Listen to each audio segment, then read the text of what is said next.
Okay guys, I hope you guys can hear me because I'm obviously outside and it's like 100 degrees out here. So I had to turn on the air.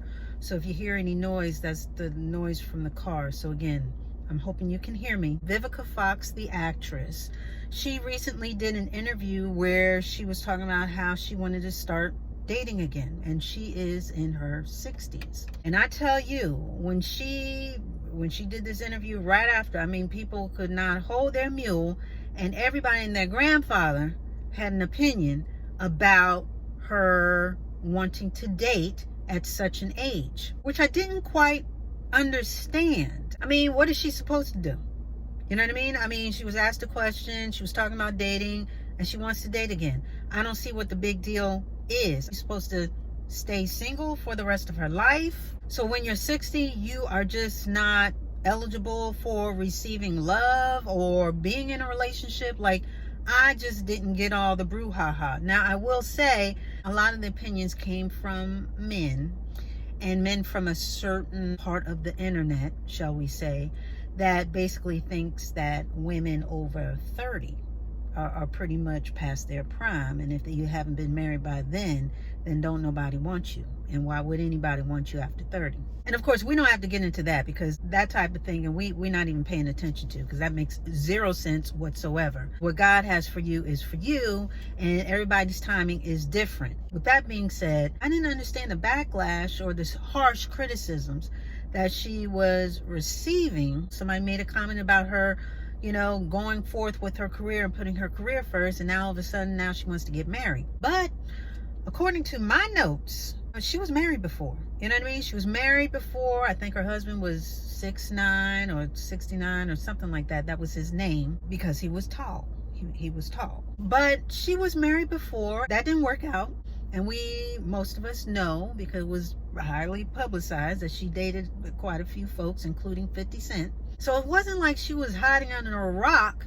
Then all of a sudden at 60, she said, here I am, everybody, I'm ready. And then being a celebrity and dating people, that's got to be hard, because you don't know whether somebody is actually dating you for you, or because you are this name, because you are this public figure. It's got to be hard to find someone who genuinely wants you for you. So I'm really not surprised that for some people, it takes them longer to find true love. You know what I mean? So we don't know what's going on in everybody's life. So to criticize and then put an age on it and say that she's too old for this, or why is she wanting to date now, or she's past her prime as far as even her looks. You know, we got people attacking the way she looks. I mean, that's just a base response. Anybody who's trying to prove a point but goes after someone's looks that has nothing to do with that point, then you really don't have an argument. You really don't have anything else to say. There's something going on with you. It says more about you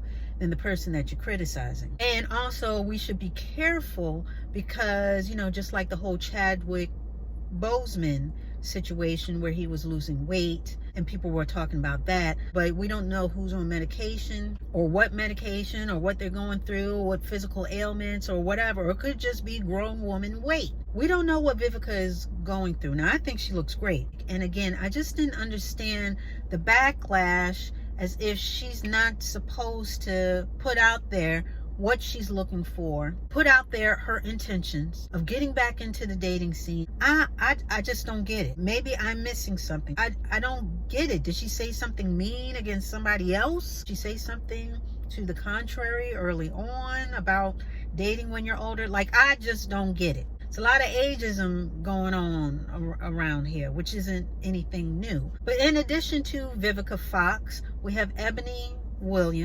K. Williams. Now, I know her from the Housewives franchise. She did a short stint as one of the cast of the Real Housewives of New York. She was the only Black woman on that particular season, and I liked her. But I believe her background is that she is a lawyer and she was single. And part of her story on the show was that she was dating. You know, she wanted to find somebody, she wanted to date, she was looking for a particular man, as well as I believe she was trying to find her birth father. So that was a huge part of her storyline in this particular show. So with that being said, I think around the same time that Vivica announced that she was now going to date, Ebony came out with a photo of her being pregnant, and I believe she's in her 40s, and so now she is going to have a baby. To my knowledge, she is still single, so she is now going to go about motherhood on her own and on her own terms. And honey, when I tell you, people came out of the woodwork about that too, criticizing her being a single mother, how when she was dating, she was holding out for this high value man, and here you go. I don't know what procedure she went through. I believe it was through maybe a sperm donor or something like that. Just criticizing her choices. Let's just say like that. Criticizing her choices and how now she's going to be a single mother when she had just, you know, all this high value this and high value standards and what she wasn't going to do and who she wasn't going to date and all this other stuff. Again, I asked the question, what is the big deal? Even in the show, she always wanted a child. She wanted a husband and she wanted a child. So being that the husband wasn't on the horizon, she obviously opted for the latter, which is a child. And so she was criticized for not only being a single mother, but also getting pregnant in her 40s. You know, you can dream a lot of dreams for your life. A lot of us, we want to be married and we want to have kids and we want the picket fence and we want the good job with benefits and, you know, we want the trips and we want all the accoutrements that come along with living a good life. But sometimes things don't go the way that you planned. So you have to pivot and you have to adjust. And in my opinion, this is just Ebony adjusting. Again, I don't know all the details, but the fact is that she is pregnant right now. A lot of us women, we have to decide, you know. It's not like men where you can just father kids, you know, up until your 80s and 90s. With women, we have a certain time allotted for such things, you know, biologically. So with that being said, it's her choice. Her choice to become a mother, no matter what, was a very personal one. And from the looks of it, she has the means. So again, I don't get it. What is the big fuss? Again, I may have missed the memo. And you know, there's another woman, I never watched the show, but she was an actress on Boy Meets World. And her name escapes me, but she's been in the news as of recent because of her feat of getting pregnant at 54 naturally. And of course, being that she put that out in public, you know, people had something to say about that too. But I don't understand why people are shocked at women getting pregnant later on in their years, because I mean, Brigitte Nielsen, she's an actress. She used to be married to Stallone, Dolph Lundgren, and most famously, she dated Flavor Flav of Flavor of Love. Yes, the tall blonde woman. She got pregnant at 54. You know, I think she had her boyfriend's baby, something like that. But anyway, you know, a lot of people, you know, through medical intervention and other, you know, advances, women are able to get pregnant and have kids a lot later in life. So I don't understand the criticism and how people sort of snub their nose at these late pregnancies. I mean, if they're healthy, you know, and the baby's healthy, then I don't understand. I just don't get it. Now, I know with regard to kids and becoming parents late in life, it's not just the women that get it, because, you know, Robert De Niro, I think he just had a baby and I think he's in his 70s or something like that.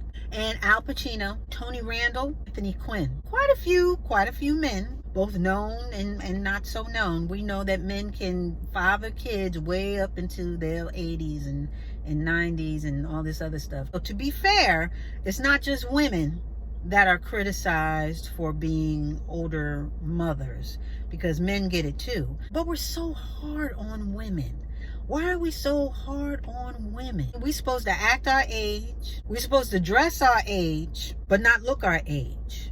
You know what I mean? So the whole ageism thing, it hits different when you're a female. And I did see something where someone questioned, you know, a lot of the skincare as far as anti-aging and anti-wrinkle and look younger and brighter eyes and this and that. A lot of this is geared towards women. And they out and out question that having all these anti-aging agents, as as far as creams and serums and potions and lotions and yada, yada, yada, whether these things are inherently anti-woman. And I had to think about that, and I said, yeah, I think a lot of it is.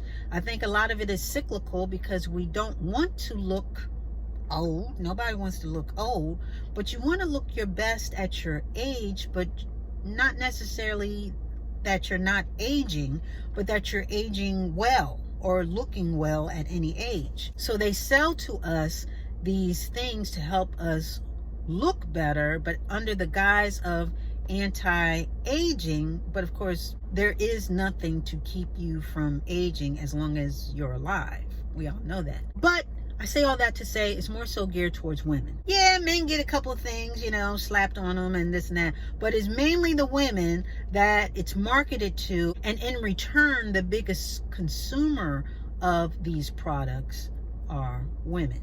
But yeah, guys, I just don't get the criticism, how we get so caught up in age, especially when it comes to women wanting to date, wanting to get married. I even saw something, I think this was last year, it went viral. It was an older couple. I want to say she was 90, and that was her first marriage at 90 or something like that. Don't quote me on the age, but she was up there, she was very seasoned, and that was her first marriage because she wanted to wait. She wanted to wait on the Lord for the right man, and I guess he didn't come until she was about 90. So everybody's timeline is different. People are so caught up into age and the numbers and what you should be doing, how you should be acting, what you should be wearing. Don't show your knees, don't do this and that. I say live and let live. And guess what? What God has for you is for you. We say that a lot around here because it's true. God's timing for your life is perfect. Maybe because Vivica has been through so many things and seen things and dated and, and was married once before. Maybe now at 60, she is more equipped to be a better wife, to be a better mate to whomever she ends up with. It's Ebony K. Williams. Maybe God was saving her for her to get her life and get things together so that she could be a mother at 40. Everything happens for a reason. At the end of the day, God is in control. Sarah didn't have a baby until she was 90. Sarah of the Bible. Y'all need to crack open your Bibles and get familiar. Sarah, the mother of all nations, the wife of Abraham. She wanted a child for years and years. Saw everybody else having babies. No baby. Didn't have a baby until she was 90.